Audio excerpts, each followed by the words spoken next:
I finally cut my mom off. I hate that this is my reality. I don't want to be the child who has to cut off their only living parent because the dynamic is so abusive and toxic.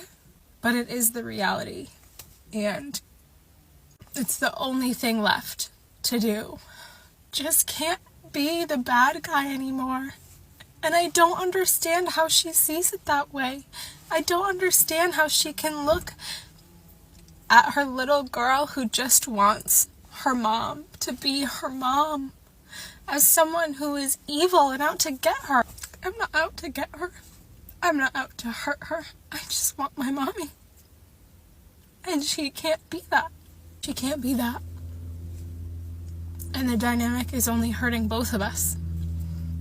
This is unfortunately an all too common thing, I think, with millennials and their parents recently, and I don't know what it is. This isn't just a case of someone arguing with their mom or not agreeing with their mom or not liking her or whatever. I'm not going to get into the specifics in this video of the things that she has done, but it was bad enough for me to be removed from her custody as a child. So she can never own up to the things she has done, to the things she's still doing.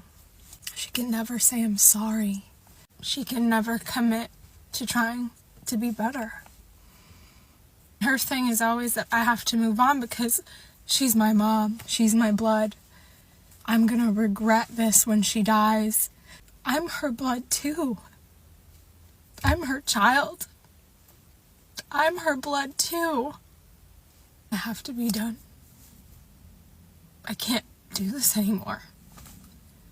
You can't heal wounds that are constantly being ripped back open all the time. I have spent the last 28 years trying to heal wounds that you would think are fresh, and they are from decades ago, because they keep getting ripped back open and ripped wider. Came to a head today when we were talking. She really wants me to hear her about a massive revelation that has come to light about my family. She wants me to hear her truth, and I said, I'll do that if you can also hear mine. We can move through it together and try to heal and change this dynamic. And she pretty much said she's not willing to hear me, and so I have to close the book. The book on my mom has to be closed. She is the source for almost all of my wounds, all of my trauma, all of my fears. She is at the core of all of it, and I have to close the book on her. And it really sucks. The only way I'm gonna heal. It's the only way I can move forward. And I don't know why I'm sharing this. For community, I'm trying to be brave. I'm trying to be brave and courageous in my life and take control. I deserve to be happy and create the life that's in my dreams and leave behind what's in my nightmares. And I don't know what's gonna happen next, and I'm scared. It feels like I finally did what I needed to do for a long time today. And I'm really sad, and I wish I didn't have to do it. I wish I had a mommy. I want my mom so badly. But it's the idea of what I've always wanted and needed her to be. It's not who she is or who she can be. And I have to accept that. And we have to move on. I have to let her go. But I love you, Mom. And I'm sorry. And I hope you'll be okay.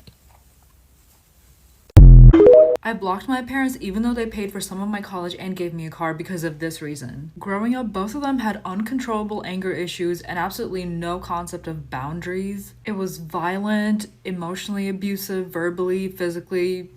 You get the picture. My mom would make some serious threats over my grades, and she would tell me like my friends would all realize how bad and stupid I am one day and leave me. When I got married, she claimed that my husband would abuse me and realize that I was a burden and leave me. Like Throughout my life, she tried to drive a wedge between me and anyone that I cared about. I mean, I was just so tired of my parents constantly criticizing every decision I ever made and denying the abuse just because it happened so long ago. Every time I bring up just the physical abuse, they're like, why are you living in the past? It happened so long ago. I just couldn't pretend anymore that everything was normal because every time I look at them, all I can think and remember is who they really are. I was afraid to cut contact with them because I was still on their phone contract for some reason. I should have switched that earlier. And my brother still had to be on their insurance. And they still needed to finish signing the car title transfer papers for the car that I've been driving for years. Side note, yes, I'm privileged and I'm extremely grateful for everything I do have. I never asked, begged, or demanded anything from my parents. But despite all these strings attached, I was like,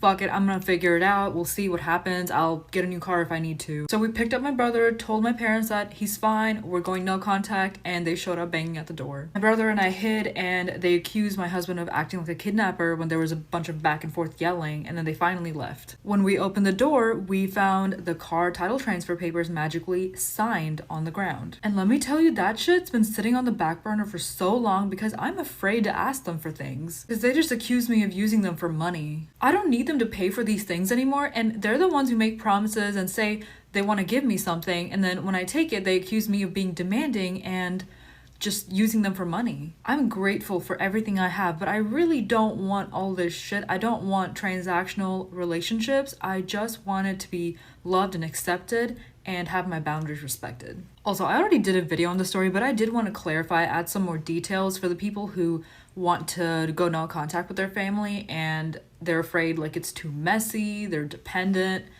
Girl, it's messy. And that doesn't mean you shouldn't. Hello friends, welcome back to my YouTube channel. Thank you so much for clicking. Kindly subscribe to this beautiful channel. So in today's video, we'll be talking about some of the people going no contact with their parents. Okay, so I just put the videos together so that you watch and learn, because these are the things which happens to most of us. Okay, but I know it's very difficult for many to talk about it. Children going no contact with their parents. When we think about family, we often imagine unconditional love and support, but for many that's not the reality. Some children grow up in environment where they feel emotionally neglected, misunderstood, or even mistreated, and as they grow older, they become to realize that their parents, the people who were supposed to nurture them, are instead a source of pain and toxicity. Going no contact with parents is not a decision most people make lightly. It usually happens after years of trying to communicate, years of hoping things will change, but eventually coming to the conclusion that their mental and emotional well-being depends on settling strict boundaries, even if that means cutting ties completely. The breaking point. So what leads to this breaking point? For some, it's a combination of toxic behavior, constantly criticism, manipulation, gaslighting, or even outright abuse. For others, it might be subtitle forms of harm like emotional neglect, where parents fail to provide the support and understanding a child's needs. And let's be real, just because someone is your parent doesn't automatically mean they know how to be a good one. Some parents are emotionally immature, narcissistic, or have untreated mental health issues themselves. In these cases, the parent-child relationship can become more about power dynamics and mutual respect. The guilt factor of the biggest barrier children face when going no contact is guilty. Society tells us that family comes first, that you're supposed to love your parents no matter what. This narrative can make it incredibly hard for someone to feel justified in their decision to cut ties. But here's the thing. Your well-being should come first. You are allowed to prioritize your mental health over a relation that causes your pain. It's important to recognize that choosing to go no contact doesn't mean you don't love your parents. It simply means you're protecting yourself from ongoing harm. Reaction from others when someone goes no contact with their parents. The reaction from friends, families, members, or even society can be harsh. People may not understand the full extent of what you've been through, and they might pressure you to forgive and forget or make amends. But unless they have walked into your shoes, they don't really know the complexities of your situation. Forgiveness is often talked about as if it's something that has to involve reconciliation, but the truth is, forgiveness can be personal. You can forgive someone and still decide they don't have a place in your life. The healing process, once the decision to go no contact is made, the healing process can begin. But this is not easy either. This grief involves the loss of a relationship you wish had been different, the mourning of what could have been. Some people experience intense loneliness even if they know that going no contact was the right choice. Therapy, self care, and surrounding yourself with supportive people can be crucial in this phase. It's about learning trust yourself again, learning that you are enough, even if your parents didn't treat you that way. Alternatives to no contact now. Going no contact is not the only option. Some people choose low contact or create specific boundaries that allow for a more manageable relationship. The key here is knowing what the health is for you. Everyone's situation is different, and you have the right to decide what works best for your life. To wrap up, I want to emphasize that choosing to go no contact with your parent is an intensely personal decision. It's not something that should be judged rightly. If you or someone is in this situation, understand that it's okay to put yourself first. You deserve relationship that uplift and support you. If your parents can't provide that, it's okay to walk away. Okay. Yeah, so I've met people who are not talking to their parents because that's a decision they've made. Okay. Yeah, because of the toxic behaviors. There are things which our parents are doing to us. They feel like they're doing good, but some of you just grow with childhood trauma. I spoke to one person, and this person told me that always in that house, her father used to compare her with the older brother, even if she just does a smallest thing, like, look, your brother is better than you always.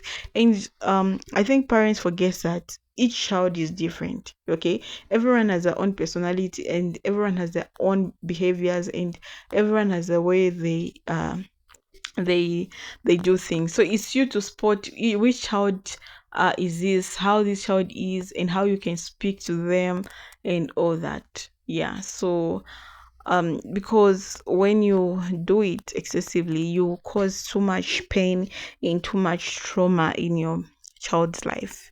So being a good parent is very important, and don't be too strict and too toxic. Like, you beat the child. Talking is okay. You just sit the baby down. Can we talk? Real life situations.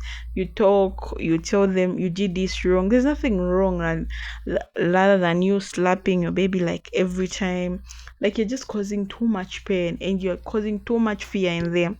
You get they want to open up if they feel like going through something, because they know when I tell my mom, she will judge me and she will just shout at me. And it's not easy for someone just to open up to you and tell you, oh, yo, I'm going through this. Yeah. So going no con if someone decide to go no contact with someone, meaning there's something, so you have no point to force them to go, like, to forgive them or to do whatsoever. They're going to do what they think it's right at their own time, and when they are hurt, tell them to do so. So if someone is in no contact with anyone, just let them be, because themselves are the ones who know what they went through with this person. Yeah, that's the truth. Like, the one who went through this person, I don't know if this person were toxic to them, and they just want this sanity, they want to put themselves first. So you should just support them and just let them do whatsoever they want to do. Okay, not forcing them, not talk to them, not do this. No, that's not the right thing to do. So we should learn to support each other, because mental health is really, like, important. Yeah, thank you so much for watching. Bye.